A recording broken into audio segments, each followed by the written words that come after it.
Это, знаешь, это просто от начала точки. Это как начать учиться UIB, а потом работать где-то прям в шикарном месте, понимаете? Это типа где-то работаешь в шикарном месте. Например, Тараздың үш жұлдызды қонақ үйінде. Ладно, шутка. Асылге қалай күтіп алдыңыз ағаңызды? Куканы. Ағам әлі келген жоқ негізі. Біз қарап отырмыз, короче, ол Луговойда қалып кетіпті. И сол. Уже Таразға кірді. Но әлі келген. Сонда қазір ортада үзіліп кетесіз ба, қалай болады? Или үзілмейсіз ба? Үзілмей, мен айттым оларға, типа, бір сағаттай бос болмаймын деген сияқты. Не мешайте мне деп. Кеттік, бастайық онда. Барлықтарыңызға қайырлы күн. Сіздермен бірге АПФ Алматы Пікірсайыс Федерациясының қолдауымен Аристократ подкасты. Және бүгінгі біздің қонақтарымыз ол UIB дебат клубының экс-координаторы, чемпионы, Әл-Фараби шәкірттері турнирінің LD чемпионы. 2018-2019 жылдардағы Микстейп Awards ең үздік админ номинациясының иесі және приколдары өте өтімді Асылхан мырза. Рахмет, қайырлы кеш барлығына. Не деген атау, не деген реакция. Ал мен дайындалып едім негізі. Олай болса, біздің келесі қонағымыз және бұл эксклюзивті қонақтардың бірі Орда дебат клубының аға буыны бітірушісі және қазіргі таңдағы Астана Пікірсайыс ассоциациясының координаторы Нұртас мырза. Қайырлы кеш, барлығына шақырғандарыңыз үшін үлкен алғыс. Рахмет, олай болса қонақтарымызбен таныстық деп ойлаймын. Бүгінгі талқылайтын тақырыбымыздар өте қызық деп ойлаймын. Бірақ тақырыптарға кіріспес бұрын кішігірім жаңалықтарды айтып жіберсек. Жалпы менде бір жаңалық бар. Ну, мынандай, давайте как бы нені шешіп бастайық, типа журналистикалық нені шешіп бастайық. Былай свободный форматқа көштік. Сіздер бүгін көрген боларсыздар, Қасым-Жомарт Тоқаев, Қазақстан Республикасының президенті ана тілі газетіне не берді? Интервью берді. Яғни сол интервью шықты өзі вообще алпа. И сол интервьюда өте бір спорный темалар айтылып жатыр. И жалпы адамдардың ойларда екі түрлі. Бір жағынан біреу қолдайды, екінші жағы жамандайды, біреулер риза, біреулер нейтрал.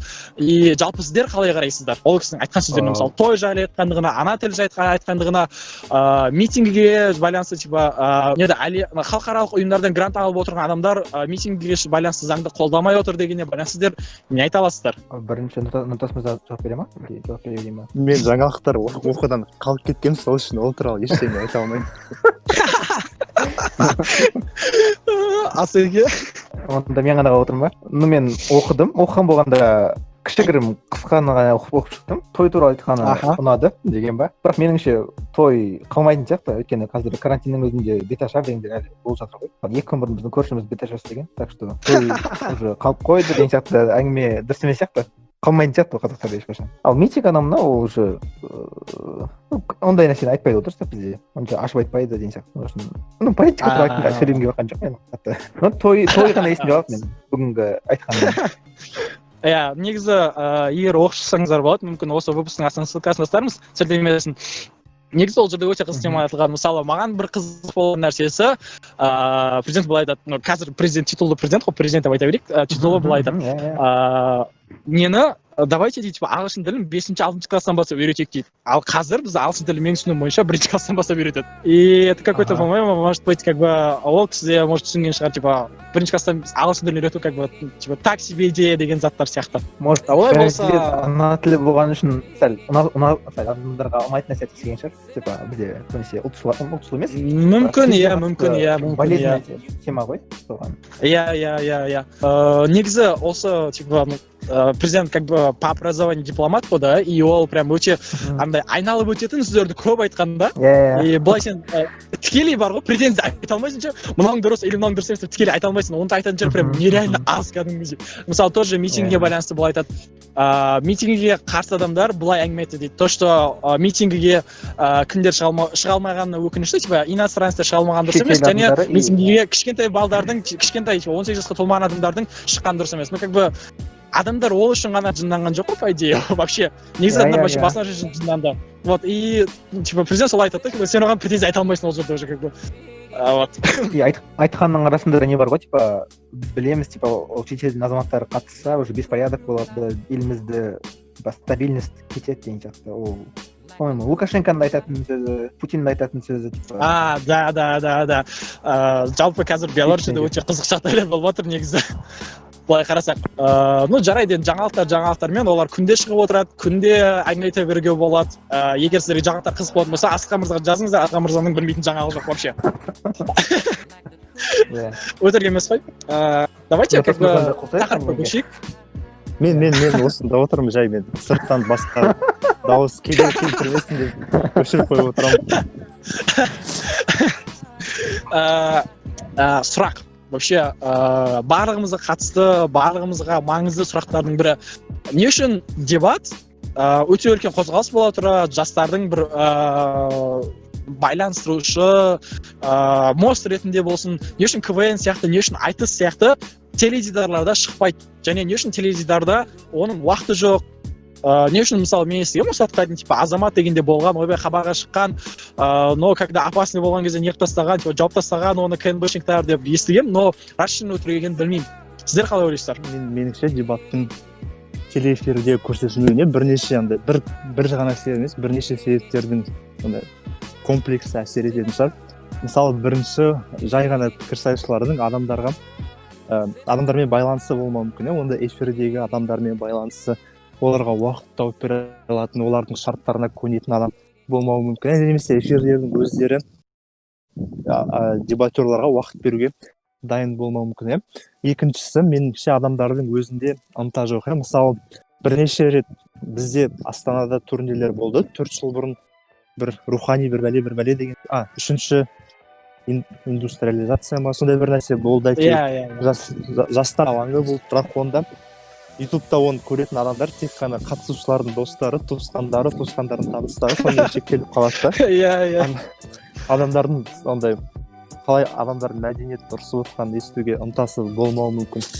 Немесе соңғысы ол жаңағы пікірсайыс дегенде адамдардың өзіне көбіне билікті жамандау елестейді ғой. Яғни биліктің нашар жерлерін айтады, қанағаттанбайды, бла-бла-бла. Сол үшін меніңше эфирдегі адамдардың өздері оған андай өздерінің басына бәле тілегісі келмейді да, олай тек қана кейін біз андай жамандайтын болса билікті біз бәлеге қаламыз құрсын деп, сол үшін оларға андай эфирге уақыт беруге ынталы болмауы мүмкін. Менің ойымша, білмеймін, басқа себептер де бар шығар. Асеке, сіз қалай ойлайсыз? Менің ойымша, ол телевидение, ол не ғой, коммерция ғой. Мысалы, мен телевидением болса, мен частный телеканалым бар. Мен телеканал арқылы табыс тапқым келеді. Мен ол жаққа адамдарға қызық нәрсе көрсетемін да, и соның арасында рекламаттық жіберіп, адамдарды ақша табамын дей сияқты. Мен телевидениеге қалай бір 2 сағат 1 сағат уақытымда аламда болмайтын, ешкім көрмейтін, ешкімнің арасында қызық емес, таныс емес студенттердің арасындағы бір пікірсайыс қойып қоямын. Оны ешкім көрмейді да, маған табыс та келмейді ол. Біріншіден меніңше ол телеканалдар оған қызық емес телеканалдарға. Өйткені қаншалықты үлкен движение болған өзінде ол адамдарды қызықтыра алу керек қой. Телевидение алдына соны басқа сериал көрмей, новости көрмей, басқа нәрсе көрмей, сол каналға қойып адам пікірсайыс көру керек та. Мен ойымша біздің қазір пікірсайысымыз ол адамдар сериалды қойып пікірсайыс көретіндей дәрежеде емес деп ойлаймын. Екіншіден елдегі цензура деп ойлаймын. И сол цензура екеуі де үлкен себеп сияқты. Может, тағы басқа себептер бар шығар емес, точно бар ғой, бірақ менің ойымша осы екеуі басты себеп. Осы жерге менде бір қосып кететін ой пайда болып жатыр. Сіз айтқан коммерция, анау дегенге байланысты, мысалы, ол проблеманы айналып өтуге болады ғой да. Мысалы, идея бар, фонд Сороса деген сияқты әлемдік қорлар бар ғой, и олар меценаттықпен айналысады, олар тікелей мемлекеттегі плюрализм, демократиялық құндылықтардың дамуына тікелей әсер етуге мүдделі. Вот, мен естуім бойынша, идея бізге келген басында, но то, что оларға неғылым, бізге прям жестко цензуралар болған екен, олар Қырғызстанға кетті. Сондықтан қазір Орта Азиядағы бірлестік адаспасам Қырғызстанда соның себебінен. Бізде цензураның жесткилығы, даже меценаттарда көмектесе алмайтын сияқты коммерция жағынан. Ал то, что цензура, неге байланысты, да, по-моему, конечно, бізде қызық, адамдарға дебат қызық емес шығар, мүмкін біздің деңгейіміз жетпейтін шығар адамдарға қызық болатындай. Бірақ егер мысалы жастар алаңы сияқты заттар реально көп болатын болса, и олар реально качественно жасалатын болса, по-моему, адамдарға қызық болады. Но есть же один, Атырауда адаспасам дебат болды, и сол жерде көрген адамдардың айтуы бойынша мынандай: сен басын сөйлеп келе жатасың, и сәл бір қайталанып қалдың ба, или не то ұнамай қалды ма, онда саған продюсер тоқта дейді да, сен басқадан бастауың керек. Прикол в том, что дебаттың самый қызығушылығы сен үзбей басынан соңына дейін сөйлеу ғой. Ал телевидение форматында бір жағынан может быть келмейтін шығар шынымен де. и бізде адамдарда бір идея нәрсе жоқ қой. Мен айта берейін, бітіресін айын деген да. Иә. Бізде мысалы президент сайлауы болады или парламент сайлауы болады, сол телевизордан қайта көріп жүрсек, мысалы парламенттегі парламент емес, президент сайлауына қатысқан кандидаттармен дебатқа шығып солай пікірсайыс болып жатса, біз оны көреміз да, көзімізге үйренеді пікірсайыс деген нәрсе бар екендігін, пікірсайыс қажет екендігін көреміз. А бізде ондай нәрсе вообще жоқ. Телевизорда мысалы үлкен өмірде парламентте нормально серьезный нәрселер талқылайтын ештеңе жоқ. Соның үшін біз болмайтын студенттер арасындағы әңгімені тем более тыңдағымыз келмейді деп ойлаймын. Мүмкін ол да бар, иә. Ну, типа, мысалы, халық білмейді не үшін керектігін, и вообще, откуда вы вышли, зачем вы надо, зачем я должен смотреть на это, вот, да. Да, это, по-моему, тоже идея, типа, довольно интересная. Вот. Дальше оны қалай, типа, жалғастыру осы теманың жалғасында, мысалы, мынандай ғой, типа, қазір бізде кім телевидение шыға алмаса, мысалы, типа, алдын, давайте поперечный мысалын алайық, типа, алдын комиктардың барлығы реально, типа, комеди клабқа бару керек, телевидениеға шығу керек, сосын барып өздері атақтар жинайды, анау деген сияқты. Но поперечный деген адам бар, и ол бүкіл өзінің типа комиктік карьерасын тупа өзінің каналының айналасында ұйымдастырды, YouTube каналдар, яғни YouTube'тың барлығы ол көп шекараларды бұзып жатыр, традиционный шекараларды мемлекет қойып жатқан. И не үшін дебат сол шекараларды бұзбасқа, қалай қарайсыздар? Керемет негізі, оған ешқандай қарсылығым жоқ. Бірақ меніңше неге қазір дебаттың өзі YouTube немесе басқа әлеуметтік желілерде аз таралған десем, біріншіден адамдардың бастамашылдығы болмауы мүмкін. Себебі мен осы кезге дейін Микстейпте болсын немесе басқа платформада болсын адамдардың кеттік мынандай нәрсе жасайық, мындай YouTubeқа шығайық, адамдарға үйретейік, көрсетейік дегенді көрмегем. Ол тек қана топшырақты ғана білем. Олар жаңалық түсіріп, яғни адамдарға просвещение жасайды дейін ба? Бірақ білмеймін, меніңше бастамашылдық болмаған секілді адамдардың мені осындай нәрсе жасайық. Немесе бастамашылдық болса да кейбір жағдайларда тұрақтылық жетіспеген шығар, яғни оны ұзақ уақыт бойы шығару деген сияқты. Онымен қоса бізде қазақ тілі аудиторияның өзі өте не ғой, андай өте аз, және особенно онда YouTube деген жерлерде. Сол үшін сол да мәселе шығар, қазақ тілді аудиторияның аз таралуы дейін ба.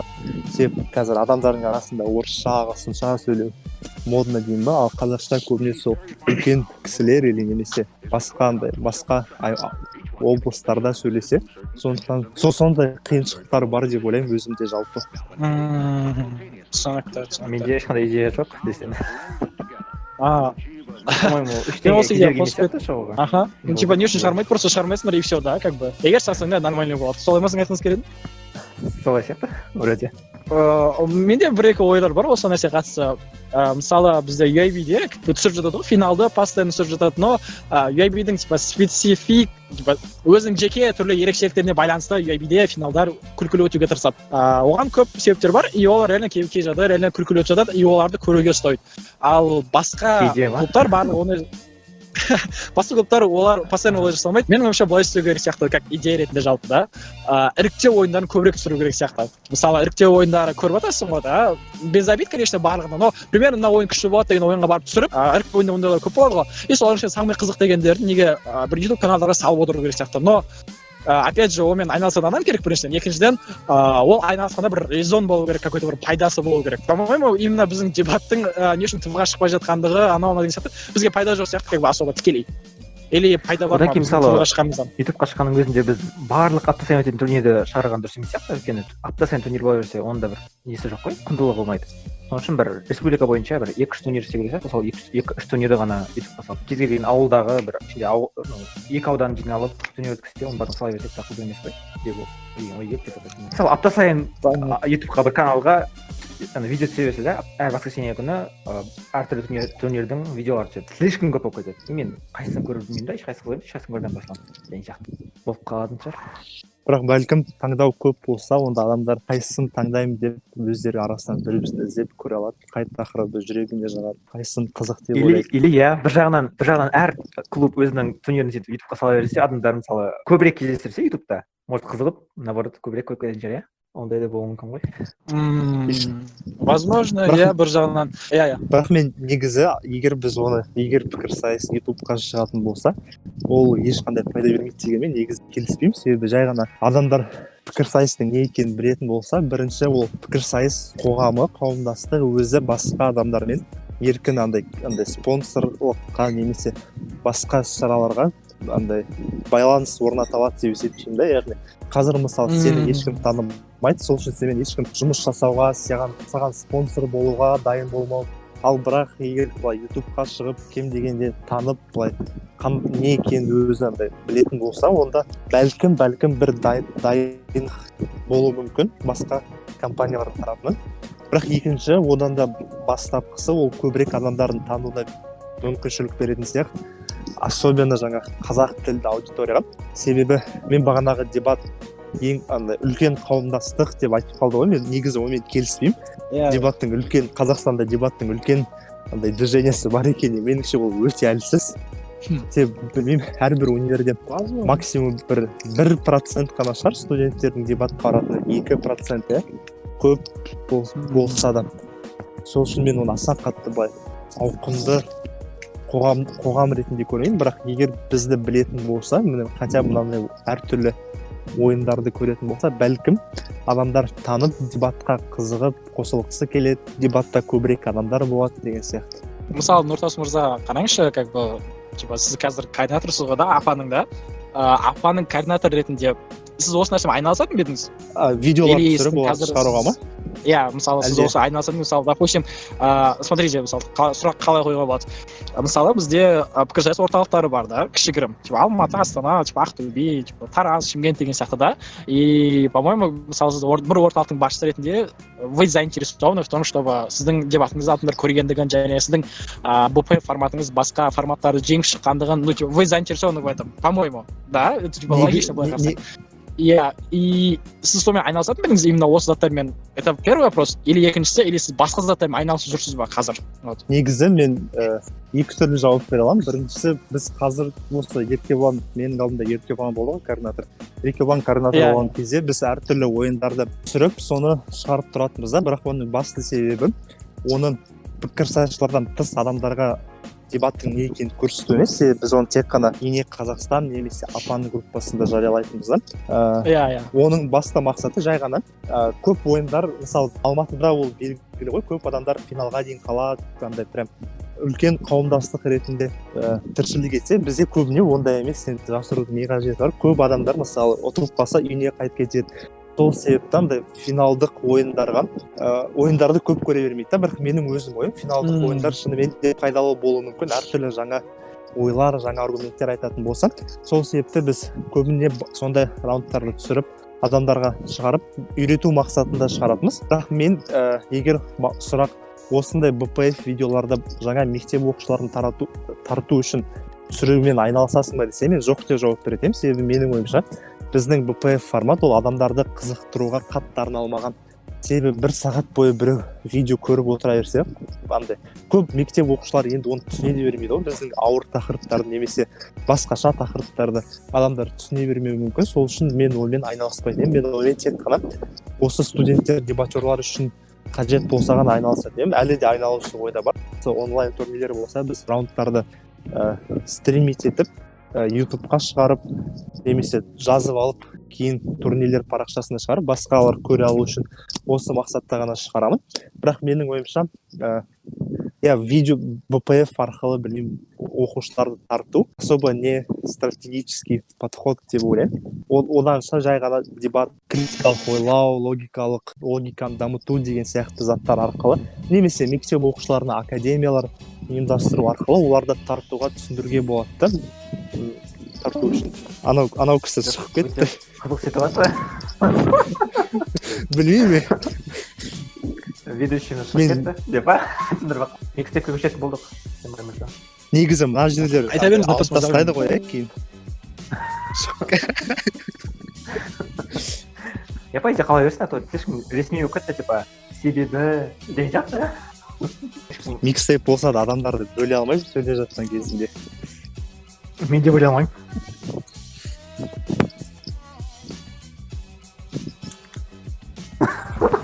Жаңа Кенбай мырза деген сұрақ қояды да, біз кішкентай қысқа жауап береміз, Кенбай мырза потом ұзақ сөйлеп кетеді, өзінің сұрағына өзі жауап беріп ше. Сондай кездерде бір күлгім келеді.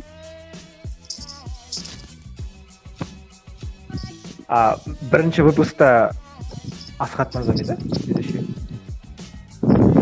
Асхат мырзаны онша естіген жоқпыз ғой, басында естідік, ортасында естідік, соңында естідік. Ал мына жерде хит болған Кенбай мырза.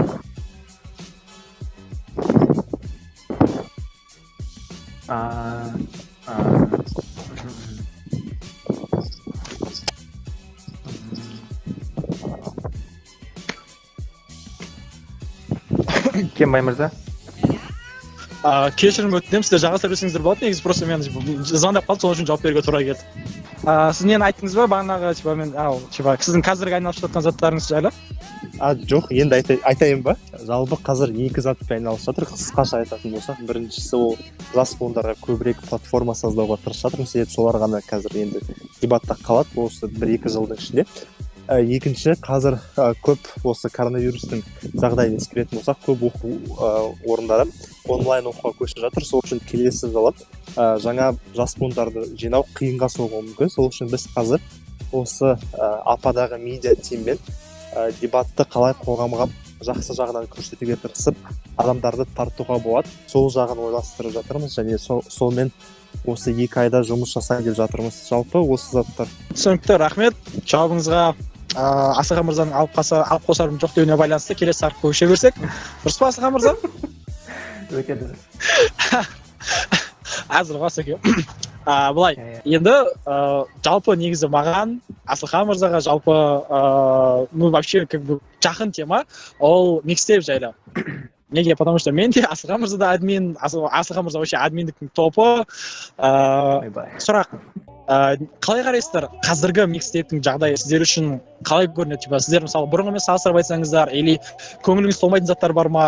Не үшін мысалы қазір карантинде микстейп өшіп қалды вообще? Ну, то есть прямой смысле өшіп қалды. Болашақта да солай берген дұрыс па? Әлде микстейп уже немесе монополист емес па? Дебат қоғам біріктіруші ретінде? Меніңше микстейп өзінің уақытында прям күшті бастама болған. Өйткені ол кезінде біздің аға буындарымыз айтуы бойынша турнир ұйымдастыратын кезінде қатысушыларды хабарласу арқылы шақырды, звондап келісетін атымен. И осы цифрландыру арқылы Пікірсайысты көптеген аймақтарды біріктіріп осы бір платформаға. И осылай жеңілдеткен, турнир өткізуді. Дебатты вообще қызық. Расымен де жақсы, прям күшті платформа. Ал коронавирус кезіндегі өшіп қалғандығы, меніңше ол коронавирусқа дейін өшіп қалды. Жаңа жылдан кейін сразу ешқандай нормальный нәрсе болған. Оның себебін білмеймін. Себебін білмейтін болғанда, адамдар қызықтыратын ештеңе жоқ. Ол мысалы мен жаңа жылға дейін де жаңалықтар жазып жүрдім. Ол кездің өзінде күнде бір 200-300 адам оқитын. Хотя мен басында бір 2 жыл бұрын жаңалық жазып бастаған кезінде оны күніне 1000 адам оқиды. Ол, по-моему, екінші жағынан бір ВКонтакте желісінің популярность азаюы шығар деген ой бар. Өйткені көп адамға қолданбайды осында. Негізі 10 мыңнан астам дебатерді біріктіріп отырған микстейп, меніңше қазірдің өзінде қолға алса, нормально бір ұзақ жаққа дейін баратын платформа деп ойлаймын. Аса кезде айтасыз ғой, күніне 200 адам оқиды, 1000 адам оқиды. Осы негізі болезненный тема, осы негізі вообще контент жасаушы адамдарға да. Мысалы, сен тақырыпты ойлап табасың да, ол тақырып осы уақытқа адамдар білмеген болу керек, немесе өте аз адамдар білу керек. Оны жазасың, шығарасың, тексертесің адамдарға талай. Оған прям біраз уақыт кетеді. И саған адамдар бір 200-300 адам көреді, лайкты бір 10 шақты адам басады. И егер если повезет, тебе 200 адам комментарий жазады. И ары қарай чисто сенің адам ретінде вообще желаниең жоқ ары қарай жазуға или бірнәрсе шығаруға. Өйткені микстейптің админдері барлығын тек қана өзінің ішкі желаниясымен істейді да. Оған ешкім ақша төлемейді, популярность сыйламайды оған. Соның үшін хотя бы сол просмотр болу керек, лайк болу керек, хотя бы. И ол нәрсе болғаннан кейін, по-моему, ешқайсы админ жұмыс істегісі келмейді. Қазір микстейпте тек қана бір админ ханымыз бір хадис Айдар жүріп жатыр, ал қалған барлығы өшіп қалған. Осы бір хадис Айдарына менің білуім бойынша біраз пікірсайыста сұрақ бар кәдімгі, то есть почему это, почему, как деген сияқты. Прям көп адамдар сұрақ бар, конечно, но по-моему, егер оны талқылап қоссақ, біз уже кішігірім заң бұзатын сияқтымыз. Еще слишком көп талқылап кететін сияқты. Очень емес тема ғой, по идее. Да, тем более сізбен мен. Вообще. Нұртас мырза, сіздерде апа қазірге дейін актуалды ма, әлде ол да как бы микстейп сияқты. Ну, типа, мысалы, бізде менде қалай түсінік бар жеке микстейп, это, конечно, бүкіл қазақстандық, но, скорее всего, типа, Астанада несі аз, типа, акция дейді, типа, сонысы аз вообще. Астанада, скорее всего, апаның өзінің группасы более мощнырақ, себебі апаның нелері шықпайды, типа, клубтары аз репост жинайды, чем Алматының клубтарына қарағанда, может, реально аз дейсіздер. Сіз қалай қарайсыз жалпы осы сатқа? Білмеймін, негізінен бізде қазір мен координатор болғаннан бастап апада ешкім ешнәрсе жазбайды, бәрі андай тыныш, ешқандай хайп жоқ, ешқандай қызық жоқ. Сол үшін адамдар апада көп нәрсе жасамайды, мысалы, білмеймін, мемчиктар жоқ, ештеңе жоқ деген сияқты. Сол үшін ол бізде де актуально деп айтайын ба? Бізде де актуально. Біз бұрын шығарып тұратынбыз тоже андай әртүрлі жаңалықтар дегенде біз көбіне негізінен аудармалар мен ютубтағы видеолардың аудармасын салып тұратынбыз. Бірақ оны да бізде адамдар көбісі көрмегеннен кейін оны менде жасауға, жүргізуге, бақылауға ешқандай желание қалмайды. Сол үшін ол өшіп қала береді. Адамның мотивациясы тәуелді болып қалады. Тағы айтатын нәрсе, меніңше микстейпте біз кезінде приколдар айтады, жаңа мемдар салады, сондай бір саясат туралы приколдар айтады ғой, сол кезде адамдар айтады ғой, типа, ой, микстейп несерьезно болып кетті, анау дейді. И, по-моему, микстейпті микстейп ететін адамдардың неформальный сондай әңгімесі, мемдер шығаруы, прикол айтуы, саясат туралы сондай нәрселер айтуы, ол, по-моему, бұрын сол микстейптің адамдар көп кіруіне сондай өзінің септігін тигізетін болған деп ойлаймын. Потом адамдар оған көп айтылды ғой, типа, ой, микстейп несерьезно болып кетті деген сияқты. И сол мемдердің приколдардың азаюының арқасында да, по-моему, микстейптің оқырмандар азайған сияқты. Иә. Сосын ондай неформальный нәрселерді запрещать етпеу керек еді. Мен ойымша кезінде. И оның үстіне Ақтөбенің, Шымкенттің, иә, десем. И Ақтөбенің, Шымкенттің, Астананың сол өзінің платформалары бар шығар, өздерінің междусобой сөйлеседі. И соның үшін олар өз алдына сол өздерінің группаларында сөйлесе береді, ал микстейп былай өз алдына қалып қойды. Мемдар демекші биыл, по идее, Ерған мырза нені бастады, типа, ночь анонимности деген, типа, кез-келген сұрақтар қоя беруіңе болады, и бір күннен кейін, типа, осы өшіп. По идее, ол негізі реально қызық тема басталды, кәдімгідей бар ғой, это было реально интересно, и прям қызық темалар шығып бастады. Но мне кажется, именно сіз айтасыз ғой, типа, қазір мемдар азайып кетті деген сияқты, саясат азайып кетті деген сияқты. Менің ойымша, вообще, мен қалай қараймын, да, как бы, если смотреть, мен, типа, сәл жоғарыдан қарасақ, по-моему, это чисто поколение емес сияқты, потому что вот это поколение қазір аға сәл үлкендер, и бізден екі жас үлкендер, олар оған дейінгі, типа, Безмұрат аға, Нұртуған, там, солардан прям настрадались, короче, от души. И оларға қазір саясат, анау деген темалар вообще неадекватно көрінеді, потому что аналардың самый топ болып жүрген кезде олар келіп от души қиналды оларды, а олар қазір ондай теманы өздері ұнатпайтын сияқты. То есть чисто это поколение проблемасы сияқты бір жағынан. Мысалы, әр поколение өзінің приколдар болады ғой. И соның үшін қазіргі поколение, админдардың қазіргі поколениясы өзінің арасындағы приколдарын да жазуға болады. Де приколдар болмайса сондай нәрсе дейді ма? Ну, просто реально біз қазіргі поколение арасында админдарда прикол жоқ. Бізде, знаете, менің есімде қалған биыл прям топовый прикол болды, ол не? Ну, еще екеуі бір адамға қатысты, ё-моё. Екеуі болды, екеуі бір адамға қатысты. Біріншісі этот біріккен ұлттар деңгейіндегі пікірсайысшы. Біріншісі. Екіншісі бір адамның Алматыда және Шымкенттегі типа ойнау нелері. По-моему, екеуі де жестко өтті негізі маған. Но екеуі де өшіп кетті каким-то образом цензураның арқасында. Кейбір админдардың типа слишком жағын қарауының арқасында, білмеймін қалай болса да репутационный тағы бір айтатын может не шығар, микстейптің админдері слишком көп отырып қойды. Ауысу керек поколение. А то біз, мен мысалы 3 жылдан бері отырмын админ болып микстейпте. Енді ол сіз өзіңізге жауап берсеңіз болады. Жаңа адам дегенсіз, жаңа может айта беріңіз. Иә, ну келісемін бір жағынан, иә, келісемін сізге. Мысалы, Нұртас мырза, не үшін сіздер мысалы админді ауыстырасыздар ма? Апаның атынан микстейптағы. Адаспасам Еркебұлан мырза болды бізде.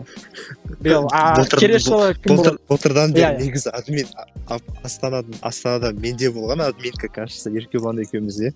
Еркебұлан өзі кейде репост жасауға. Мен жасаңыз деп отырамын да, ол сіз өзіңіз жасай беріңіз деп маған админканы беріп қойған. Сол үшін ана репосттардың көбісі менікі, ол мен жасаймын. Типа серия кардинал ма, ешкім білмейтін. Иә, ешкім білмейді. Енді сұрақ сізге негізі ауысып отырған шығар. Иә, негізі ауысып отырған бұрын жазира болатын.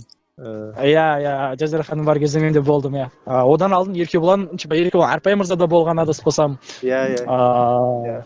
Не ғой, енді сіз Астананың адамы ретінде тікелей сұрайсыз да, не үшін микстейпте болсын, неде болсын, бізде түсініспеушіліктер көп екі аймақтың арасында, хотя бы виртуальный деңгейде. Түсіндіріңізші соны? Ой, мен өзім білмеймін. Негізі ол мен бірінші курс болғанға дейін де болған ғой, қателеспесем. Мен өзім 2016-та келсем, оған дейін де микстейпте нелерді оқып отыратын мен, андай срачтарды бар ғой, апа жаман, Алматы жаман деген сияқты срачтарды оқып отыратын.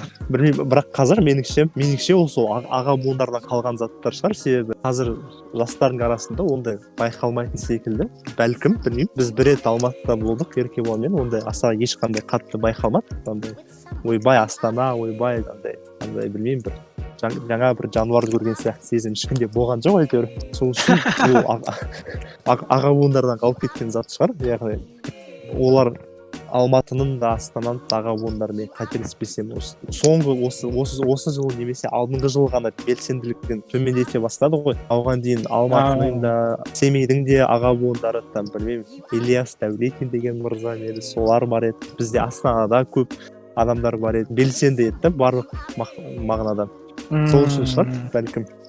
Мен мысалы мынандай ойлар естіп жатырмын да, адамдар, менің аға буындарым болсын, басқа адамдар болсын, солар Астанаға барып ойнағандар, прям осы 2019-да барғандарды да, 2020-да барған, 2020-да ешкім бұрын, 2019-да барғандардан сұрасаң, олар айтады, Астанада сен очевидный заттарды түсіндіруің керек. То есть, сөз еркіндігі деген не, и оны не үшін маңызды екенін түсіндіруің керек. Мысалы бізде Алматы, егер сен дәлелдеу барысында сөз еркіндігі деген затқа жетсең, болды, сенікі дәлелденді. Ол қаншалықты рас осы сөз, қаншалықты деңгейде сіздер үшін ол маңызды шынымен де. Не үшін ондай сіздердің дебаттарыңыз? Ондай дегенде андай бір текті ма, барлығы бірдей деген, андай бірдей аргумент айтады деген сияқты заттар ма деген. Жоқ, мен ондай емес. Мысалы, бір мысал келтірейін да, маған айтқан мысалын келтірейін. Мысалы, мына адам жұмыссыз қалады. И ол жұмыссыз қалғандығын, мысалы, Алматыда сен жұмыссыз қалады десең, примерно түсінікті уже. Не үшін оның арғы жаман заттар, но БПФ форматта сен не үшін жұмыссыз қалғандығын жаман екенін түсіндіруің керек. Зачем это вам?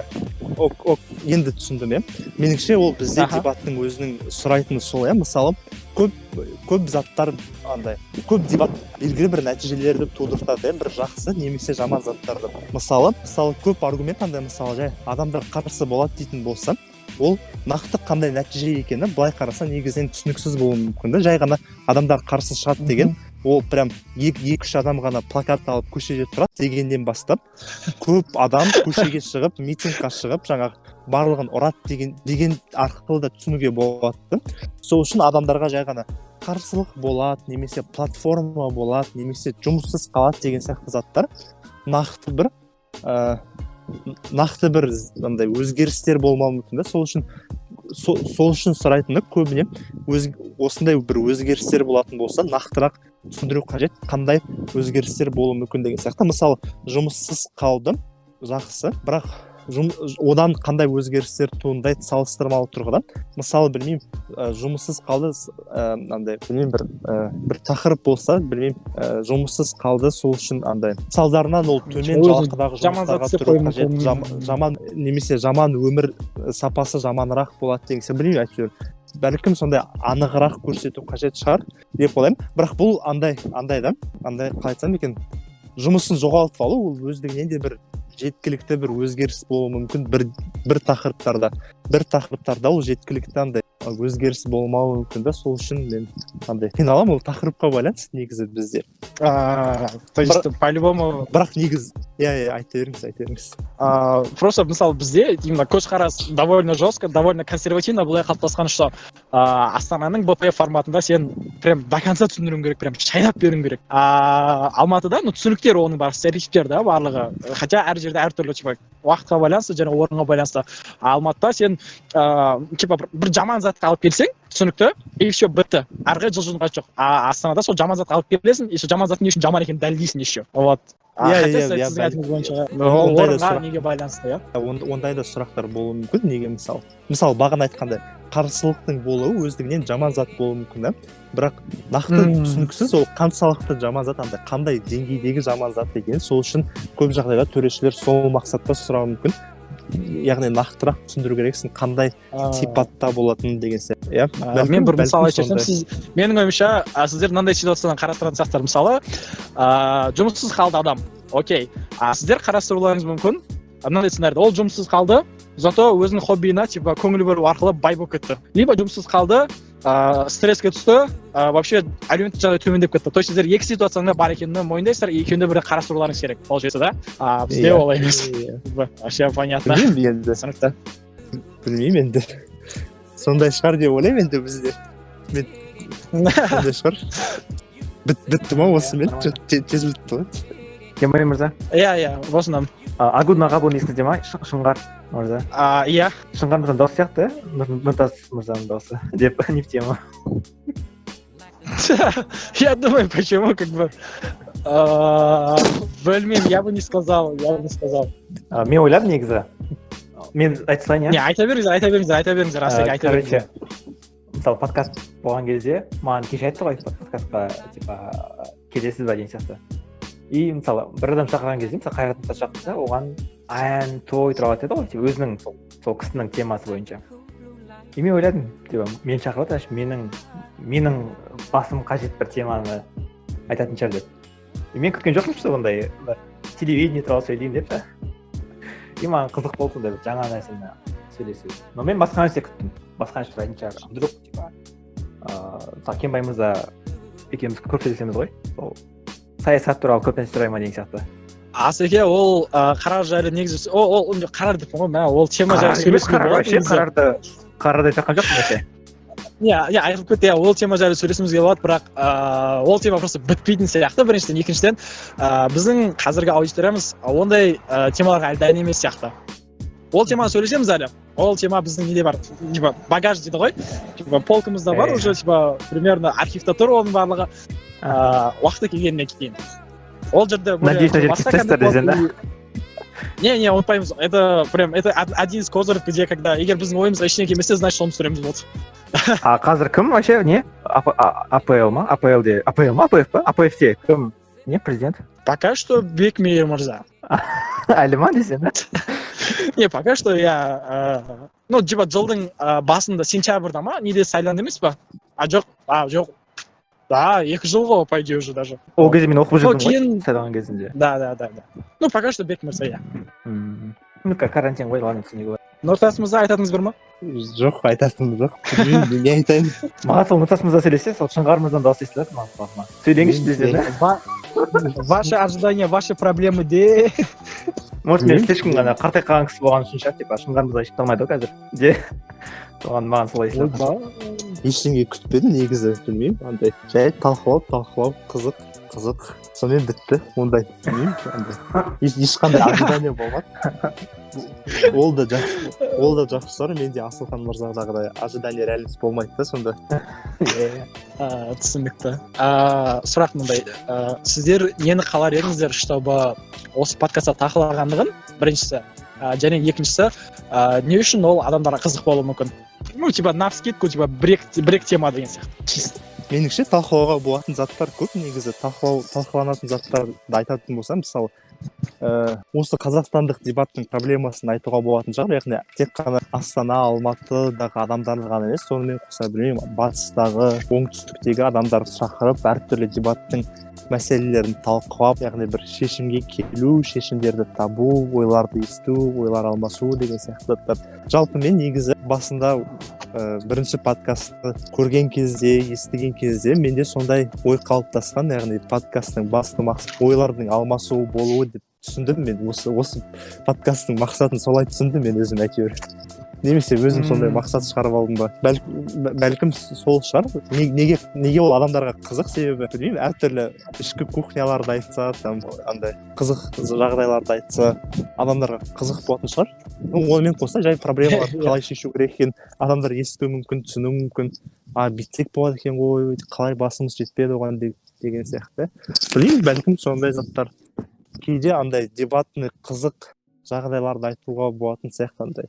Аса қатты дебаттар қатысы жоқ, бірақ андай дебатерларды қамтитын деген сияқты, типа Пікірсайыста махаббат ақтала ма деген сияқты заттар шығар, білмеймін. Ол тема біздің планда бар уже. Оған даже кандидаттар да бар, примерно мынау келеді деген сияқты.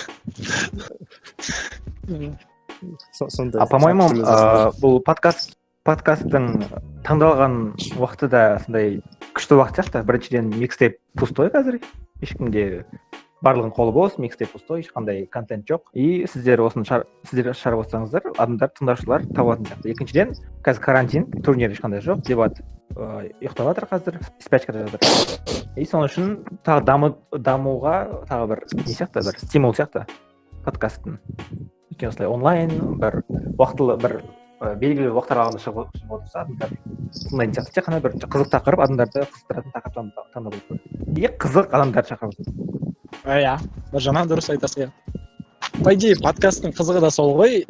Подкасттың целиком типа контенттің қызық болуы басынан соңына дейін ол сол жерге келген адамдарға, сол жерге келген адамдардың идеяларына және дұрыс қойған сұрақтарға байланысты. Өте дұрыс.